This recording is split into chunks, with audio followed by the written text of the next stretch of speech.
დაღლუმადურად ვართ, სიძვირე ყველაფერი და ხან შივრები და ხან მაძღრები. გაუსაქმებელი ხალხიანა და გადაყოლებია სასმელს. თხოვულობენ და სვამენ.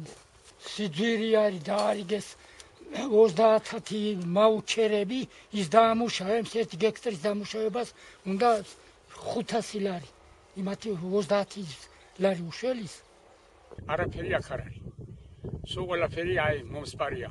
საწვავი რო 2 ნახევარი იქნებას, აგე ვითავბარა მყამილსა. 82 წლისა ვარ.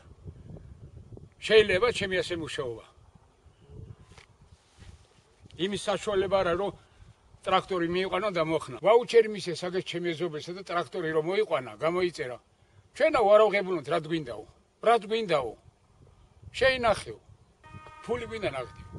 ფული არ აქვს, აუმუშავრები არიან, აი მიწას ებრძვიან, არაფერი გამოედიდა. ცარლაპურს რო ვერ შეჭამს კაცი ეს ჩენა ეგა.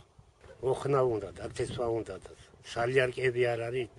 ყოველდღე ემატება სალიარკასაც. ყველა სოფელში არ არის, რაღაც ბავშვები დადიან აი ქვევით სოფელში. რაღაცა ტრანსპორტი რო იყოს გამოყოფილი ამ განათლების იმიდან რომ ერთი პირველ კლასელი ბავშვები დადიან იმაზე, აი ტრასაზე და იმაზე, რომ არაფერი დაეჯახოს, ზამთარში მით უმეტ პრორტულია. ამბულატორია არ არის სოფელში. ბავშვებს აცრა და რამე ბაზალეთში. ამბულატორია იქ არის და განჩენი.